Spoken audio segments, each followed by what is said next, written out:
2 Chroniques, chapitre 5. Ainsi fut achevé tout l'ouvrage que Salomon fit pour la maison de l'Éternel.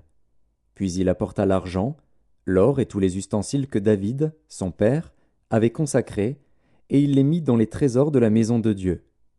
Alors Salomon assembla à Jérusalem les anciens d'Israël et tous les chefs des tribus, les chefs de famille des enfants d'Israël, pour transporter de la cité de David, qui est Sion, l'arche de l'alliance de l'Éternel.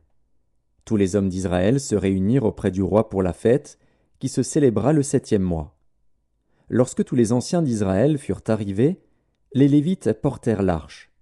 Ils transportèrent l'arche, la tente d'assignation et tous les ustensiles sacrés qui étaient dans la tente.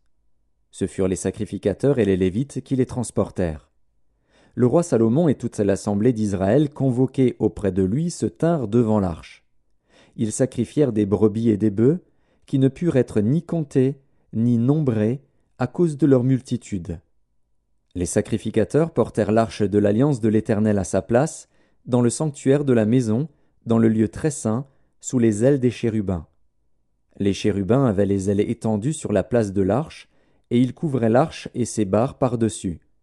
On avait donné aux barres une longueur telle que leurs extrémités se voyaient à distance de l'arche devant le sanctuaire, mais ne se voyaient point du dehors.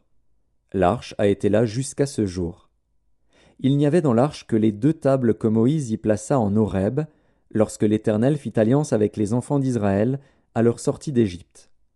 Au moment où les sacrificateurs sortirent du lieu saint, car tous les sacrificateurs présents s'étaient sanctifiés sans observer l'ordre des classes, et tous les Lévites qui étaient chantres, Asaph, Éman, Jéduthun, leurs fils et leurs frères, revêtus de byssus, se tenaient à l'orient de l'autel avec des cymbales, des luths et des harpes, et avaient auprès d'eux 120 sacrificateurs sonnant des trompettes.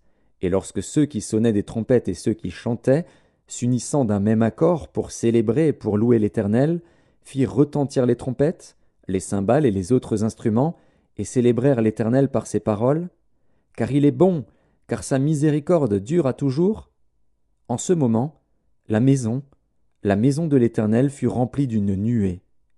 Les sacrificateurs ne purent pas y rester pour faire le service à cause de la nuée, car la gloire de l'Éternel remplissait la maison de Dieu.